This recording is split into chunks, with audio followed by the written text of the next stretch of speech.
પ્રમેય એક કરતાં મોટી દરેક પ્રાકૃતિક સંખ્યાને અવિભાજ્ય સંખ્યાઓના ગુણાકાર તરીકે લખી શકાય છે. આ પ્રમેયને અંકગણિતનું મૂળભૂત પ્રમેય કહેવામાં આવે છે.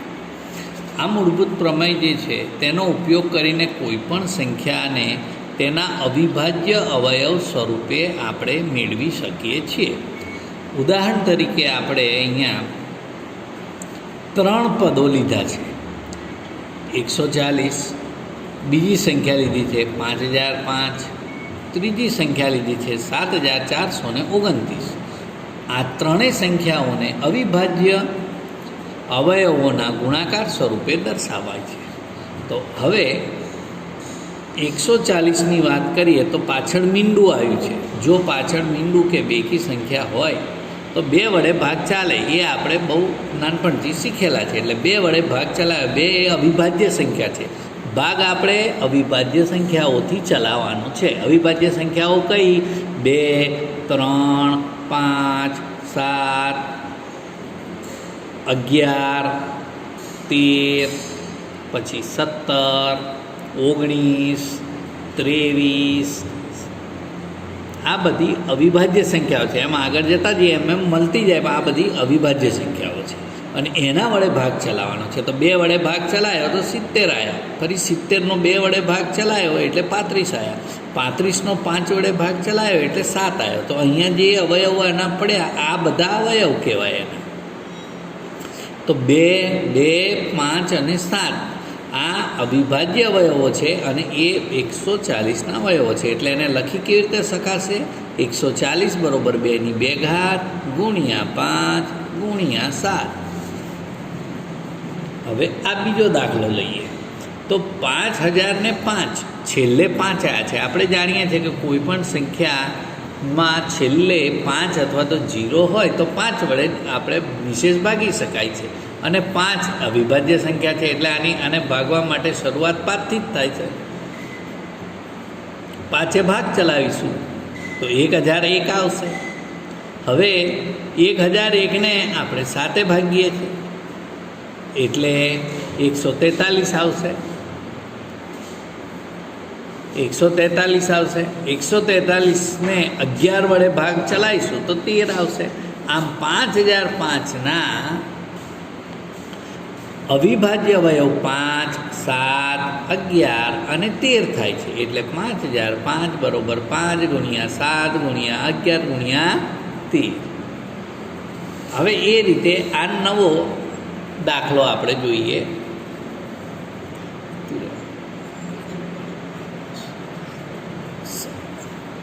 7429 7429ના આપણે ભાગ ચલાવવાનો છે. તો એ 17થી જ ચાલશે, બાકી ચાલવાનો નથી. એટલે 17એ ભાગ ચલાવ્યો તો 437 આવ્યા. 437ને 19એ ભાગ ચલાવ્યો તો 23 આવ્યો. તો આ 17, 19, 23 એ કેવા છે? અવિભાજ્ય સંખ્યાઓ છે. એટલે 7429ના અવિભાજ્ય અવયવો 17, 19 અને 23 થાય. તો આ રીતે કોઈપણ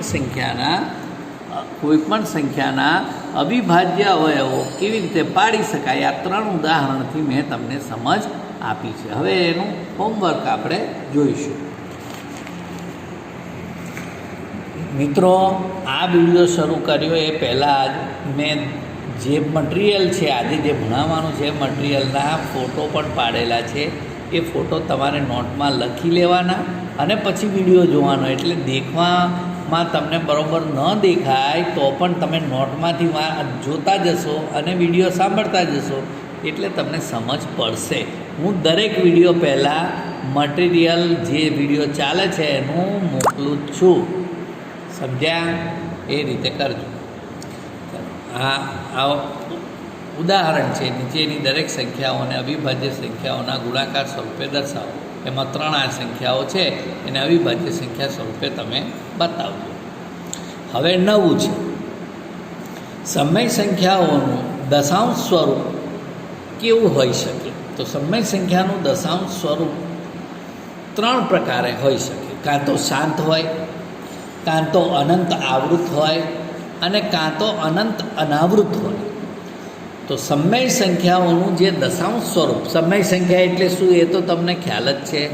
એ અપોન બી સ્વરૂપને સમય સંખ્યા કહેવાય. દાખલા તરીકે 2 પંચમાંશ છે, 3 સપ્તમાંશ છે, -2 અષ્ટમાંશ છે.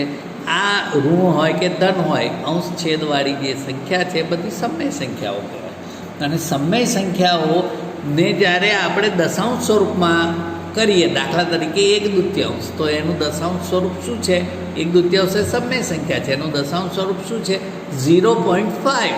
તો 0.5 એ દશાંશ સ્વરૂપ છે. તો કોઈ પણ સમય સંખ્યાનું દશાંશ સ્વરૂપ 3 રીતે મળે.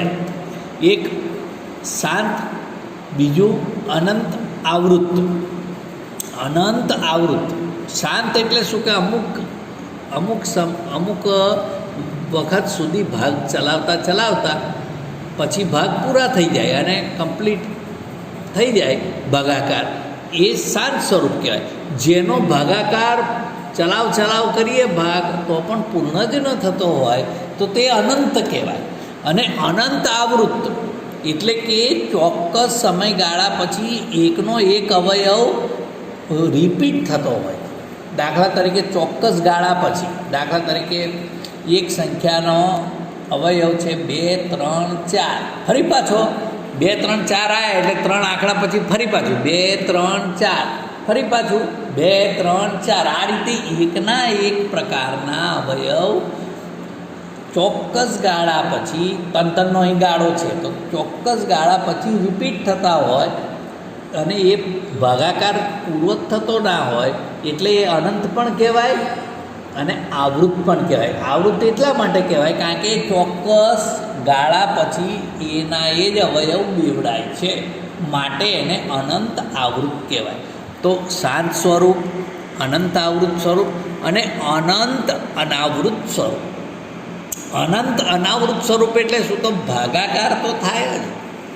કોઈ પણ સંખ્યાને બીજી સંખ્યા વડે ભાગીને ભાગાકાર તો થયા જ કરવાનો, અવયવ તો મળ્યા જ કરવાના, ભાગ ચાલ્યા જ કરવાનો. પણ એ એન્ડ સુધી એનો ભાગ પૂરેપૂરો પતે જ નહીં, ચાલ્યા જ કરે. અને એમાં રિપીટેશન સરખું નહીં.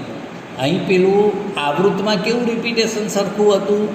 આવૃત્તમાં કે 3 આંકડા કે 4 આંકડા કે 5 આંકડા કે 2 આંકડા પછી એનો એ જ આંકડો ફરી રિપીટ થતો હતો. એવું આમાં ન થાય. આમાં હેફેજાડ થાય. એટલે કે 2 પછી પણ રિપીટ થઈ શકે ને 8 પછી પણ રિપીટ થઈ શકે ને 6 પછી પણ રિપીટ. એટલે કે સમય સરખા ગાળામાં ના થાય, જુદા જુદા ગાળામાં થતા હોય અને ભાગ અનંત સુધી ચાલ્યા જ કરતો હોય તો એને અનંત અનાવૃત્ત કહેવાય. હવે અનંત અનાવૃત્ત જે સંખ્યાઓ છે એ સંખ્યાઓ ભલે આપણને સમય જેવી દેખાતી હોય પરંતુ તે અસમય સંખ્યાઓ જ હોય છે. સમજ પડી? એટલે શાંત સ્વરૂપ અને અનંત આવૃત્ત સ્વરૂપ, દશાંશ સ્વરૂપ. શાંત સમય સંખ્યાનું શાંત સ્વરૂપ આવે કે જે અમુક ભાગ પછી અમુક સમય ભાગ ચલાવ્યા પછી પતી જાય, ભાગ પૂરો થઈ જાય, ભાગાકાર પૂરો થઈ જાય. અનંત સ્વરૂપે અનંત સુધી ચાલ્યા કરે પણ ચોક્કસ ગાળામાં રિપીટ થાય. અને ત્રીજો પ્રકાર છે કે અનંત અનાવૃત્ત એટલે કે જે અનંત સુધી ચાલ્યા કરે અને ચોક્કસ ગાળા પછી રિપીટ પણ ના થાય, એનો ગાળો બદલાયા કરે. 2 પછી રિપીટ થાય કે 4 પછી રિપીટ થાય કે 3 પછી રિપીટ થાય કે 5 પછી રિપીટ થાય. એવું કંઈ ફિક્સ ના હોય કે 2 એટલે 2 અને 3 એટલે 3. તો એને અનંત અનાવૃત્ત કહેવાય. અને આવી જે સમય સંખ્યાઓ છે તે પછી અસમય જ કહેવાય. એ સ્વરૂપ કયું કહેવાશે? અસમય સ્વરૂપ.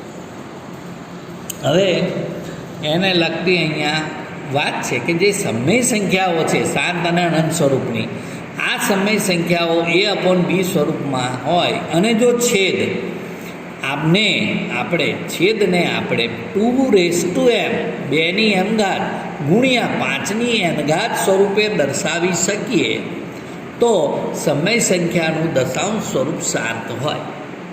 આ આપણો સમય સંખ્યા માટેનો એક બીજું પ્રમેય છે. મૂળભૂત પ્રમેયોમાંનું આ બીજું પ્રમેય કે જો સમય સંખ્યા a અપોન બીમાં છેદને 2ની m ઘાત 5ની n ઘાત સ્વરૂપે દર્શાવી શકાય તો સમય સંખ્યાનું દશાંશ સ્વરૂપ શાંત હોય. એટલે પ્રશ્ન કેવો પૂછાય છે કે ભાઈ કોઈ સમય સંખ્યા આપી છે અને તમને પૂછે કે ભાઈ એનું દશાંશ સ્વરૂપ શાંત છે કે અનંત આવૃત છે, બરાબર છે, કે અનંત અનાવૃત છે, એવો પ્રશ્ન પૂછે, બરાબર છે. તો આ એનો જવાબ છે કે ભાઈ 2mઘાત 5n ઘાત સ્વરૂપે જો એના છેદને દર્શાવી શકાતો હોય, 2 અને 5 સિવાય બીજો કોઈ અવયવ આવવો જોઈએ નહીં. સમજ પડી ગઈ? તો એને શું કહેવાય? શાંત સ્વરૂપ કહેવાય. જો આપેલ સંખ્યાના છેદને 2m ઘાત 5n ઘાત સ્વરૂપે ન લખી શકાય તો અનંત આવૃત સ્વરૂપ કહેવાય. કયું કહેવાશે? અનંત આવૃત સ્વરૂપ કહેવાશે. સમજ પડી ગઈ? જો લખી શકાય તો શાંત સ્વરૂપ અને ના લખી શકાય તો અનંત આવૃત. અને અસમય સંખ્યા હોય, બરાબર છે, એટલે કે વર્ગમૂળ 2, વર્ગમૂળ 3, વર્ગમૂળ 5, વર્ગમૂળ 7, એવી જે સંખ્યાઓ છે તેનું સ્વરૂપ તો હંમેશા કેવું હોય? અનંત અનાવૃત સ્વરૂપ હોય. સમજ પડી ગઈ? તો આપણે દાખલા જે પૂછાય છે 1 કે 2 માર્કના, એમાં આ શાંત કે અનંત આવૃત સ્વરૂપના પૂછાય છે કે આપેલી સંખ્યા અનંત આવૃત કે શાંત છે કે નહીં તે ચકાસો અને જો હોય તો એ કરીને બતાવો. તો એવો દાખલો પૂછાય, એના ઉદાહરણ અહીં આપ્યા છે. પહેલું ઉદાહરણ છે 13,3125. અહીં છેદ 3125 છે, એટલે એના અવિભાજ્ય અવયવો આપણે અહીં પાડ્યા છે યુક્લિડની રીતે પેલી. એટલે 3125 5 વડે ભાગ ચાલે, છેલ્લે 5 છે એટલે 5 ભાગ ચાલે, 625 5 ભાગ ચાલ્યો, 125 5 ભાગ ચાલ્યો, 25 ફરી 5 ભાગ ચાલ્યો 5. એટલે અહીંયા અવિભાજ્ય અવયવો થયા 5 5 5 5 અને 5. એટલે 5ની કેટલી ઘાત થઈ? 5 ઘાત. બરાબર છે. એટલે કે 3125 5ની 5 ઘાત કહેવાય? કહેવાય કે ન કહેવાય? કહેવાય. હવે આપણે જો શાંત સ્વરૂપ જોઈતું હોય તો 2m ઘાત 5ની n ઘાત સ્વરૂપ જોઈએ. અહીં તો 5ની n ઘાત તો મળે જ છે, 5ની 5 ઘાત એટલે 5ની n ઘાત તો છે જ, પણ 2 તો નથી ને. પણ 2 ભલે નથી, પણ 5ની જોડે 5ની 5 ઘાત ગુણ્યા 1 એવું તો લખી શકાય કે ના લખી શકાય? અને 1 એટલે શું? 2ની 0 ઘાત. કારણ કે કોઈ પણ સંખ્યાની 0 ઘાત એટલે 1 જ આવે. અને 1 તો અહીં કોઈ પણ સંખ્યા જોડે 1 તો ગુણેલો જ હોય. એટલે 1 જે છે એ આપણે લખતા ભલે નથી પણ છે તો ખરો જ, એ અહીંયા છે તો ખરો જ. એટલે એની જગ્યાએ આપણે 2ની 0 ઘાત લખી શકીએ કે ના લખી શકીએ? એટલે અહીં આપણે લખ્યું કે 3125 બરાબર 2ની 0 ઘાત ગુણ્યા 5ની 5 ઘાત. એટલે આ સ્વરૂપ જે થયું 3125નું તે 2ની m ઘાત 2ની m ઘાત 5ની n ઘાત સ્વરૂપ થયું કે ના થયું? 2ની m ઘાત 5ની n ઘાત સ્વરૂપ થયું કે ના થયું? અને આવું સ્વરૂપ થયું એટલે આનું દશાંશ સ્વરૂપ, આ જે સંખ્યા છે આ સંખ્યાનું દશાંશ સ્વરૂપ કેવું કહેવાશે? શાંત કહેવાશે. બરાબર છે. હવે શાંત છે તો શાંત સ્વરૂપ લાવવા માટે હવે એનું સ્વરૂપ જો આપણે લાવવું હોય તો કેવી રીતે થાય એ હું તમને સમજાવું. દાખલા તરીકે આ જે છે આ શાંત સ્વરૂપ તો સાબિત થઈ ગયું. હવે અહીંયા હું લખું, આવી રીતે લખી શકાય કે 13 એના છેદમાં 3125 એટલે 2ની 0 ઘાત 5ની 5 ઘાત. એટલે અહીં તો 5ની 5 ઘાત છે જ અને 2ની 0 ઘાત છે. તો અહીં જેટલી ઘાત હોય એટલી ઘાત અહીં પણ 2ની પણ હોવી જોઈએ. પણ અહીં તો 2ની 0 ઘાત છે તો આપણે ખિસ્સામાંથી 2ની 5 ઘાત મૂકવી પડે. એટલે આપણે અહીં મૂકી દીધી 2ની 5 ઘાત. હવે આ તો ખિસ્સામાંથી મૂકી છે તો 0. એટલે આને દૂર કરવા માટે ઉપર પણ મારે 2ની 5 ઘાત લખવો પડશે. આપણને ખબર પડી ગઈ છે કે આ જે સંખ્યા છે એનું દશાંશ સ્વરૂપ શાંત છે, પણ શાંત છે તો એ કયું એ શોધવા માટે આ કરી રહ્યો છું. તો શું કર્યું મેં? 13 તો એમના એમ જ રાખ્યા. 3125ના આપણે અવિભાજ્ય અવયવ પાડ્યા તો 5ની 5 ઘાત છે. અહીં આપણું સ્વરૂપ કેવું હોવું જોઈએ? 2ની m ઘાત 5ની n ઘાત. 2ની તો અહીં 0 ઘાત છે પણ અહીં 5 છે એટલે અહીં પણ 5 હોવા જોઈશે, ખરખા જ હોવા જોઈએ ઘાતા. બરાબર છે. એટલે મેં 2ની 5 ઘાત મૂક્યો. નીચે ખિસ્સામાંથી લઈને મૂકી, બરાબર છે, પણ ખિસ્સામાંથી કોઈથી મુકાય નહીં, એટલે એને દૂર બી કરવી પડે, એટલે મેં ઉપર પાછું 2 ની 5 ઘાત મૂકી, એટલે અંશ છે ઉડી જાય ને, એટલે કશું કર્યું કહેવાય નહીં, નીચે સ્વરૂપ આવી ગયું. એટલે બરાબર આવું લખી શકાય કે 13 ગુણ્યા 2 ની 5 ઘાત એટલે કેટલા થયા? 2 દુ 4, 4 દુ 8, 8 દુ 16, 16 દુ 32, એટલે કેટલા થયા? 32. 2 ની 5 ઘાત એટલે કેટલા થયા? 32 ભાગ્યા 2 ની 5 ઘાત એટલે 2 ગુણ્યા 5 આખાની 5 ઘાત. લખાય કે ના લખાય? લખાય કે ના લખાય? આ ઘાત સંખ્યાઓના ગુણાકારનો ઘાત થઈ જાય ને, સરખી ઘાત છે એટલે બરાબર આપણે લખી શકીએ 5 દુની 10 એટલે 3 ગુણ્યા 32 ભાગ્યા 10 ની 5 ઘાત. થઈ ગયું? બોલો થયું કે ના થયું?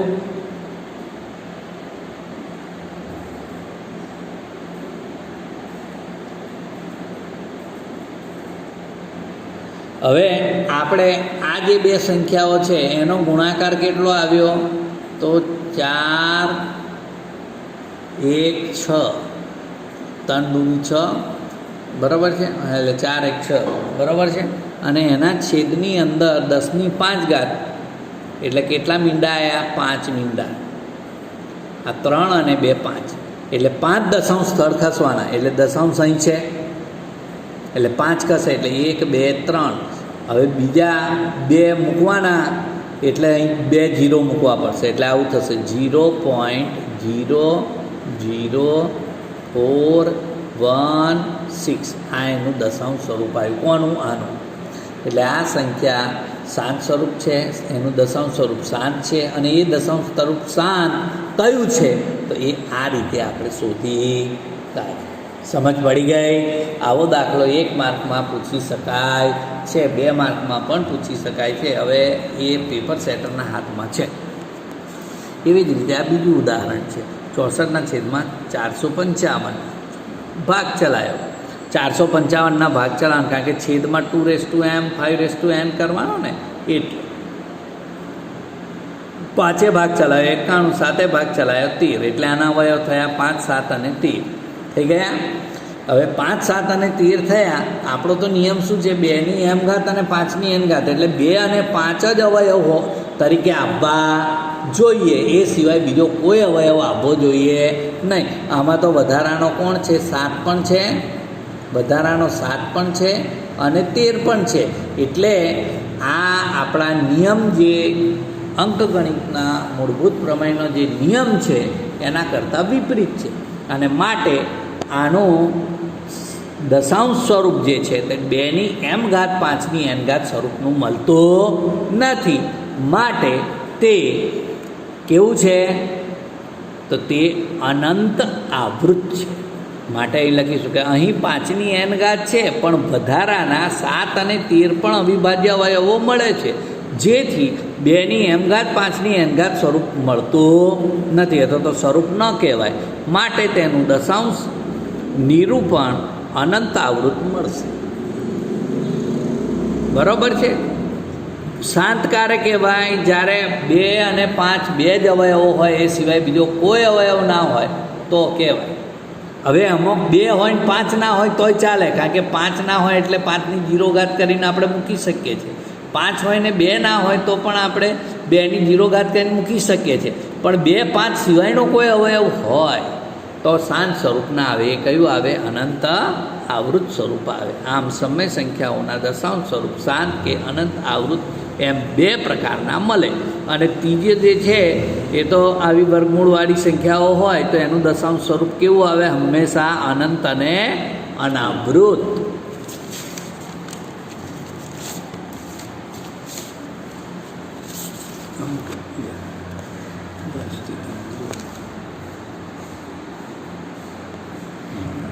એમ જ રાખ ને, એ જ આગળ પછી એટલે શું છે? ચોખ્ખું દેખાય.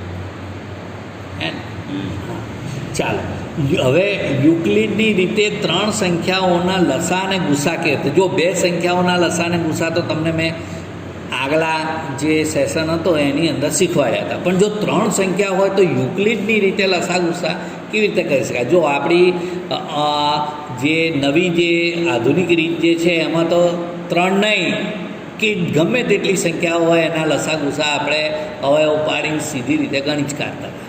પણ યુક્લિડ તે જમાનામાં યુક્લિડ જે છે એણે 3 સંખ્યાઓ સુધીના લસાગુસા કેવી રીતે નીકળે એની આઈડિયા બતાવી છે. તો 3 સંખ્યા કરવા માટે આપણે પહેલાં 2 સંખ્યાઓનો શું લઈ લેવાનો? તો 2 સંખ્યાઓનો લસા લઈ લેવાનો. તો 2 સંખ્યાઓનો ગુસા લઈ લેવાનો. 2 સંખ્યાઓનો ગુસા લઈ લેવાનો. 2 સંખ્યાઓનો ગુસા જે આવે એ ગુસાને ત્રીજી સંખ્યા સાથે ફરી ગુસા લેવાનો. એટલે 3 સંખ્યાઓનો ગુસા મળી જશે. અને પછી એનો લસા કેવી રીતે લેવાનો તે હું પછી પાછળથી બતાવું છું. પહેલાં આટલું શીખી લો, દાખલા આગળ વધે તો. ચાલો, યુક્લિડની ભાગ પ્રવૃત્તિ મુજબ સૌ પ્રથમ 8 અને 16નો ગુસા શોધવો પડે. આ રીતે મળતા ગુસાનો 24 સાથે ગુસા શોધવો પડે. આ રીતે 3 સંખ્યાઓનો સંયુક્ત ગુસા આપણને મળશે. હવે યુક્લિડની રીતથી કરીએ તો 8 અને 24માં મોટો આંકડો 16 છે. 8 અને 16માં મોટો આંકડો 16 છે એટલે 16 ભાજ્ય કહેવાશે, 8 ભાજક કહેવાશે. એટલે 16 બરાબર 8. હવે 8 વડે ભાગ ચલાવો તો 8 દુ 16 એટલે 2 આવી ગયો. એટલે 8 દુ 16. શેષ કેટલી મળશે? 0, કારણ કે 16માંથી 16 જાય એટલે શેષ 0 થાય. એટલે પહેલા સ્ટેપની અંદર જ ભાગ ચાલી જાય છે, પૂરું થઈ જાય છે. 16 બરાબર 8 ગુણ્યા 2. એટલે જ્યારે યુક્લિડની રીતમાં પહેલા જ સ્ટેપની અંદર શેષ 0 આવી જતો હોય તો તે સંજોગોમાં જે ભાજક છે, ભાજક તે આપેલી 2 સંખ્યાઓનો ગુસા કહેવાય. કોણ કહેવાશે? જ્યારે પહેલા સ્ટેપમાં શેષ 0 થઈ જતી હોય તો જે ભાજક છે તે આપેલી 2 સંખ્યાઓનો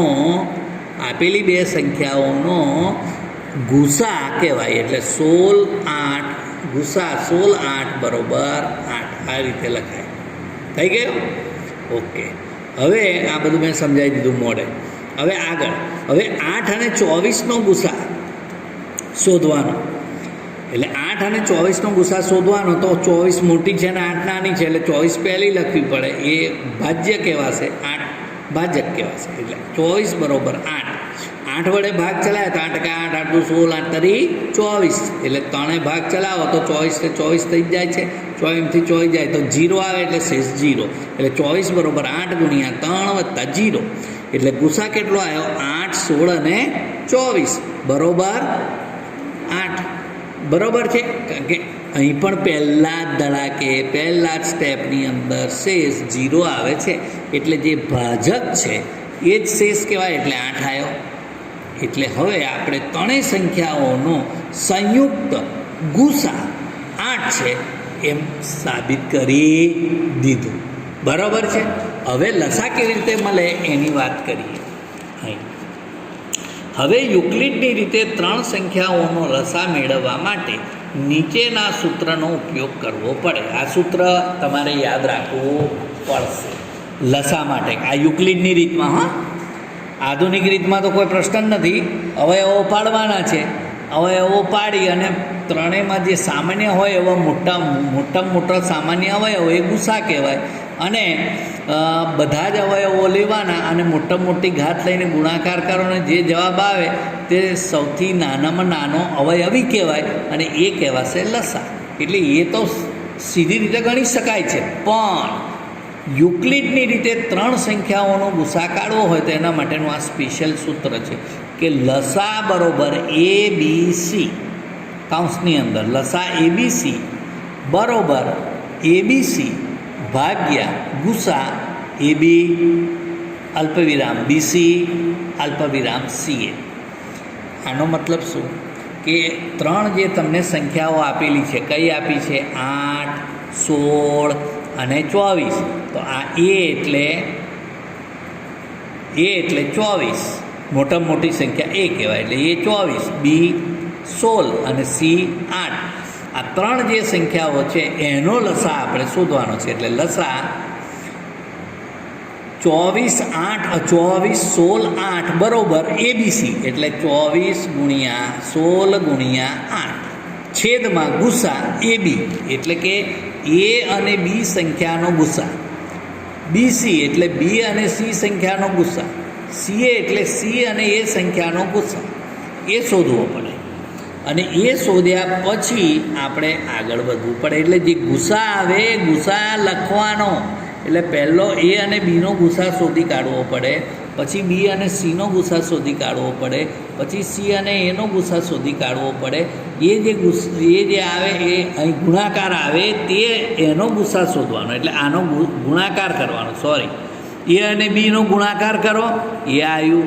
બી અને સીનો ગુણાકાર કરો, એ આવ્યું. સી અને એનો ગુણાકાર કરો, તે આવ્યું. અને એનો પછી તમારે ગુસા લેવાનો. એ ગુસા કહેવાશે એ ગુસા એ બી ગુણ્યા બીસી ગુણ્યા સીએ. તો આપણે આ રીતે બેનો ગુણાકાર એ અને બીનો આવ્યો કેટલો? 384. બી અને સીનો કેટલો આવ્યો? 128. સી અને એનો કેટલો આવ્યો? 192. એટલે ગુસા પહેલાં આ બેનો લેવાનો. ગુસા 384 128. તેથી 384 બરાબર 128. આ મોટું છે એટલે ભાજ્ય, નાનું છે એટલે ભાજક, ગુણ્યા અને ભાગ ચલાયા. કેટલાય ચાલશે? ભાગ 3. તો 3 ભાગ ચલાયા તો 384 થઈ જાય છે. 8 તરી 24, 4 વધી પડી 2, 3 દૂની 6, 7 ને 8, 3 એકા 3, 384. એટલે શેષ 0 આવ્યો કે ના આવ્યો? પહેલાં ધડાકે 0 આવ્યો એટલે ભાજક શું કહેવાશે? આ બેનો ગુસા.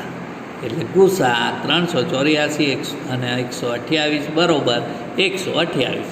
હવે આ જે ગુસા આવ્યો બેનો એનો ત્રીજી સંખ્યા સાથે ગુસા લેવાનો. તો 128 અને 92, 192. ત્રીજી સંખ્યા કોણ છે? 192. એટલે 192 મોટી છે એટલે ગુસા 192 અને 28.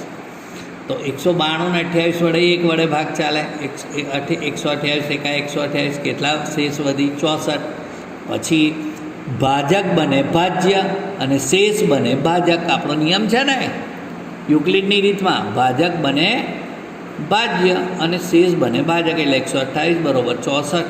તો 64 દુ 128 0 થઈ ગયો. એટલે એની ઉપરનો જે શેષ છે, 0ની ઉપરની જે શેષ છે તે આપણો શું કહેવાશે? ગુસા. એટલે ત્રણેય સંખ્યાનો સંયુક્ત ગુસા કેટલો આવ્યો? 64. સમજ પડી ગઈ? હવે આ શોધી કાઢ્યું છે, આ શોધી કાઢ્યું છે. એટલે હવે આ કિંમતો ખબર છે એટલે આપણે એનું કરીએ સૂત્ર. તો લસા 24 16 8 બરાબર 24 ગુણ્યા 16 ગુણ્યા 8 ભાગ્યા આનો ગુસા કેટલો આવ્યો? 64. થઈ ગયો? ઓકે. ભાગ ચલાવો.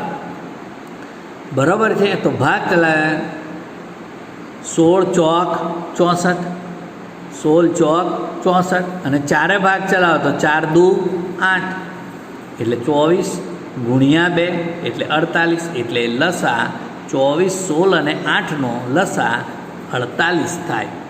અને ગુસા ત્રણેયનો કયો થશે? 8. જોયો તમે? તો 3 સંખ્યાઓનો લસા કે ગુસા કેવી રીતે શોધી શકાશે તે પણ મેં તમને સમજાવ્યું. અવિભાજ્ય કેવી રીતે થશે તે પણ મેં તમને સમજાવ્યું. તો આ ચેપ્ટરની અંદર આ પ્રકારના દાખલાઓ પૂછાય છે. આ સિવાય શબ્દો સ્વરૂપે પણ દાખલાઓ પૂછાય છે.